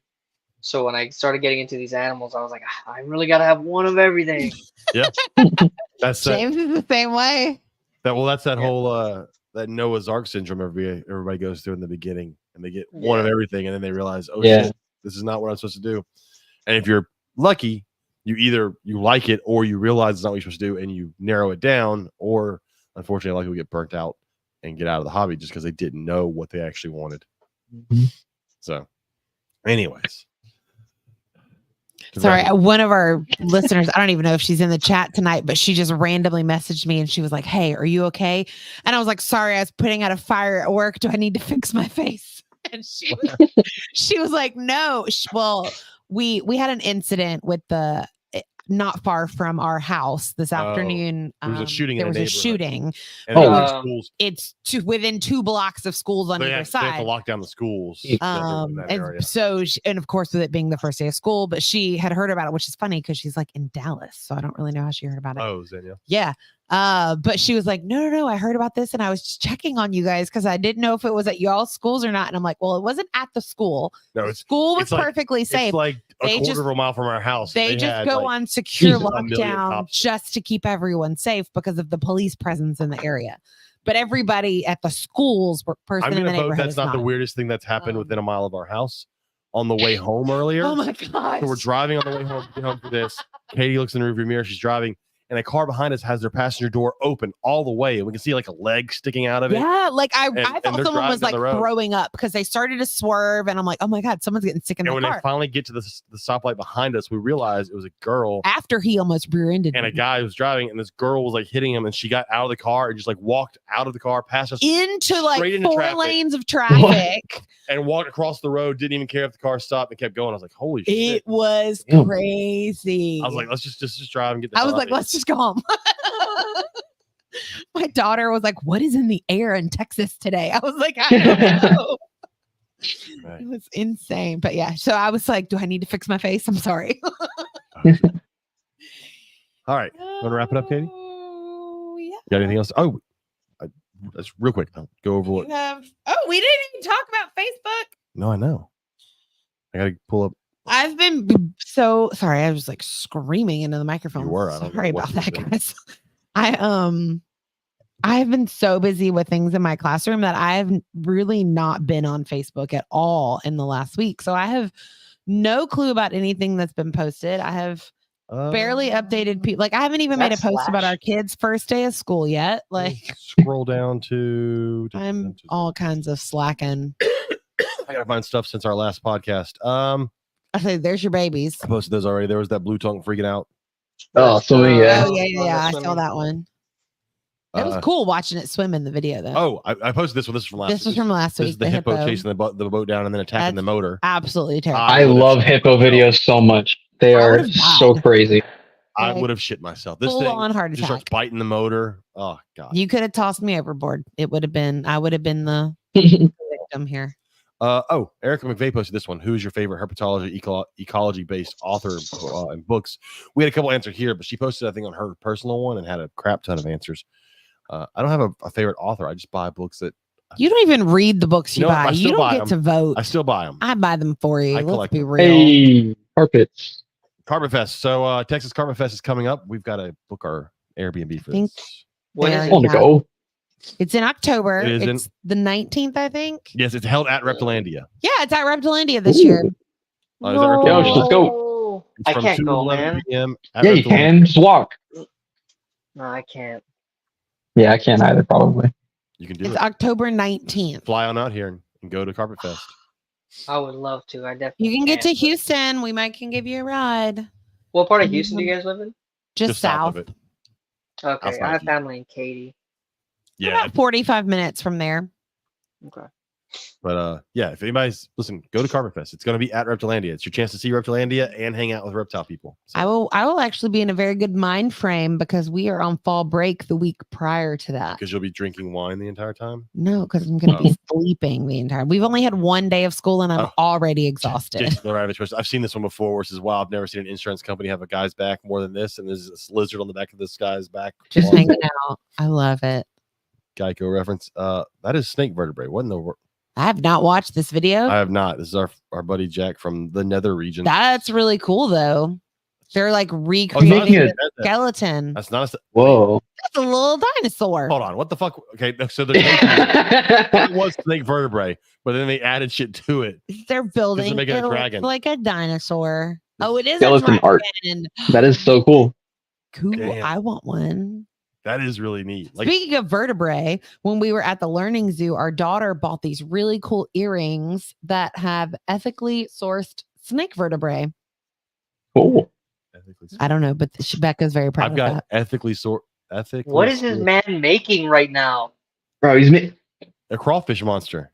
That's cool. he's making a robot. Oh no, never mind. I thought it was a robot Really? first. Charizard. It does look like a Charizard. Yeah. That's fascinating. Okay, I have not watched this video, but this is really cool looking. It's like I was like, It's like one of those TikTok ads that you see that just for some reason like keeps your mind occupied. I love Okay, this one's out of watching carrots. people build stuff. He built Though. fucking- Like it's I knew a robot was coming. That's a Gundam. I fucking love those things. Oh, it is. Yeah, look at the back. yeah, it's pretty badass. That's cool. Hell yeah. We're just all watching. Are Sorry, these even those bones If you're anymore? not watching. Those who are go not to watching this go to are our this is not. You can go over to our Facebook Chris group. Eaton's favorite part of our podcast. That's true. Go over to our Facebook group and watch it. There's shrimp. This is a really cool video. That dude just peeled outside of corn. That is a corn kernel. I didn't even. and then How do you do? That's freaking awesome. I didn't even know you He could. popped it for those. He popped it into a minion. I didn't even know you could peel corn kernels like Yes. that. That makes sense. He's building. I don't have the patience. He's making a little minion. He's making a minion. right. Whoa. What? Okay, we're gonna have to watch the rest. No, go up. Okay. We're gonna be stuck there So forever. I posted this picture of one of my Motley Sunglow boas from this litter with a Sunglow sibling to show you how vastly different the color is. I normally like the bright reds and oranges from Sunglows. For some reason, I like the pinks that this Motley Sunglow turned out. That one looks cool. It will be staying Yeah, it's until next year when I produce the same kind of litter from a better looking female and I have better looking babies, and then this one will go somewhere else. that's fine. Timothy said that video reminded him of the bad taxidermy group on Facebook. That group That's a good group. If Group anybody- makes me the laugh. Bad Taxidermy group is a great group. makes me laugh. This was Jason Miloradovich. More found- babies. Yeah, well, he found this garter snake in the yard, put it in a bucket, and she had babies. Holy crap! Hell yeah. So you can see the babies. Kids probably like found that while they were just traipsing around because he has amazing children. Yeah, they came across snakes, frogs, and toads while doing yard work. Doesn't surprise me. I love his Well, they kids put so them in, they put much. them in buckets, so when he mows the yard, they're not in the yard. And then Yeah, they release them back And then they out. put him back out. Yeah, we talked about that last summer when they were here. But this one ended up having babies. I mean, on it. that's a super cool job when you're a kid. Like, take the buckets and Yeah. go hunt for wildlife so that I can. There's mow the Slash. yard. So this is a cool picture. It's not as cool as the picture of Slash with a boa and Betty White. That picture's That always picture much is better. iconic. Yeah. But it's one of the reasons I always loved Guns N' Roses and I've always loved Slash because Is as this a an kid, old picture of him? I don't know. Oh, I don't know. That looks like pretty Yeah, old Slash. he's got to be old because He he's still has- a lot chunkier these days. I Is was he? going to say he looks very in shape, and I don't remember him looking that in shape That's the last true. time I saw him in an interview. But I remember as a kid always just seeing him with snakes, and I freaking loved him because of it. I like his hat. But him with Betty White and a snake is like That was the pretty. best picture ever. That's pretty iconic. So So, Anyways, that was Facebook. I missed what was said in the group. BHB is some. What are we looking at? Talking about now? They're talking about different breeders that captive breed things. Oh. They're Viper handling their boas. own conversation. Viper boas. Yeah. Yeah, that's what Kristen talked me out of ever owning a Viper boa when she told me how difficult they were to set up right. I was like, Mhm. nah, I'm good. Yeah. So, all right, let's go ahead and wrap this up. If people want to watch or listen or do whatever they got to do, how can they get to your podcast? You can search for the Reptiles With Podcast on YouTube and pretty much every single streaming platform that matters. We're on pretty much everything, right, Eric? Or even on I'm pretty sure. iHeartRadio. I'm Really? on things I didn't. I think I'm on that one too. I find when I Google search our podcast, it's on things I didn't even know we were on. So here's a question Yeah. because ours is not. Is your podcast kid friendly? No. Mm, no. My students don't know this exists.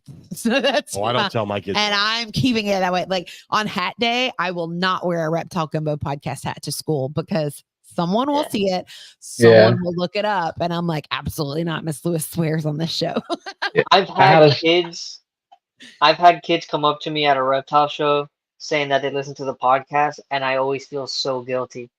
I don't Yeah. even know if to say thank you, but I'm just like, oh my, Yeah. why? No, dude. For my first education presentation, I did it at my old high school, and it was from my old vet class. They watch the podcast and they know what I do and what we do.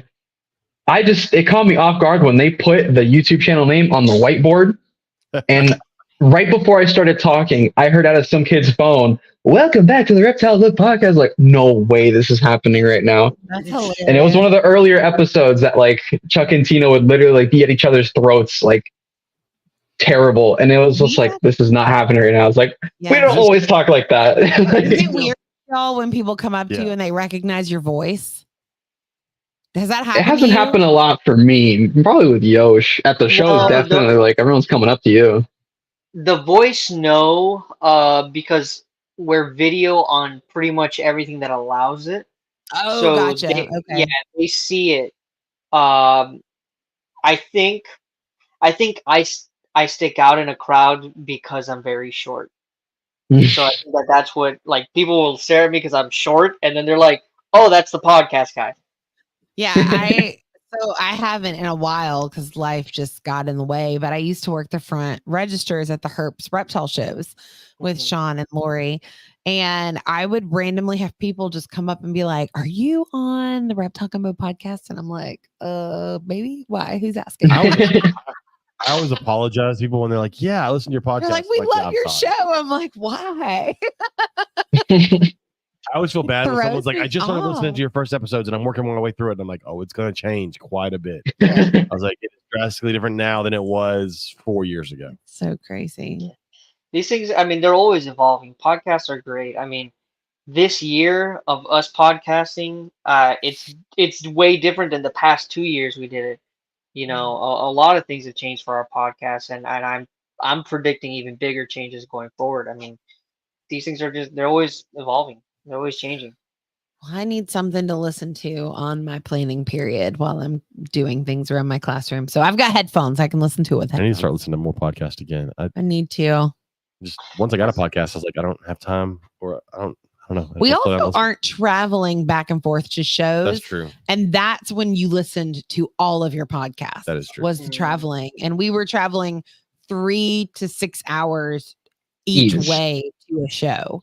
And so we could, and you listened to everything on like 2 times the speed. Yeah. So we would get through so many podcasts. It was funny. There was one of the podcasts that you were listening to. And then when we met the people in real life, and I'm like, he is so slow. And that was when I realized that you listen to podcasts at a faster speed. And that we didn't wasn't. meet. I know who you're talking about. No, his normal voice on his podcast, he is very slow. Yeah. And I was just like, I know who you're talking holy about. moly. Yeah. What is happening here? That's when I realized you could change speeds on podcasts. You Yeah, also I pretty did- much exclusively listen to podcasts. Like, I don't even listen to music that much anymore, and not even reptile podcasts. Like, it's usually like either Marvel stuff or comedy stuff. Like Nice. that's takes up my whole day. That's awesome. My attention span's too short. I just listen to music. It's once school gets back in session, it's like music because I've got to get like in the zone to handle my classes. But during the summer, I listen to a lot of audiobooks when I like clean and Gross. do crafting and stuff like that. No, thank you. I like audiobooks. No, I'll pass. I'll just watch the movie. I get through the movie much faster. Y'all are gonna have a table at Daytona? Yeah, we'll be Mhm. there podcasting. We'll be there hanging out, selling a bunch of our animals, and enjoying the weekend. That's awesome. We've got to make it back to Daytona at some point. I just want to go to the beach. I also want to make it back up to Tinley again at some point. That would be I've never fun. been. We went. We'll go We one went for day. our 10-year anniversary. We went We 5 went years ago. right before COVID. Mm. Oh, We did. It was 5 years ago Yeah. because we went in October. We took days off of work and we went for like a delayed anniversary trip for our 10-year. That was when Yeah. we got my leopard gecko for my classroom And then we went to Florida, or Southeast to Carpet Fest. which in was Florida. We yeah. did do that. That was fun. following that. Yeah. So, All all right. right. If you want to get a hold of us, it is the Reptile Gumbo Podcast on Gmail or at Gmail, on Instagram, Facebook. Just type the Reptile Gumbo Podcast. Don't forget, check out Cold Blooded Caffeine. And Cold Blooded Caffeine, you can use code Reptile Gumbo, save 10%. Also, 5% of proceeds go to conservation. So it's got Hell tons yeah. of different coffee and tea on there. Go buy them. Please use the link on our podcast Facebook page, because then we get a kickback on that, and that helps. And Katie will quit bitching at me I haven't bitched in a while. Thank you very much. because this podcast costs money. Because It does. It's not free. It's It's free for y'all. It's not free for not us. free for us.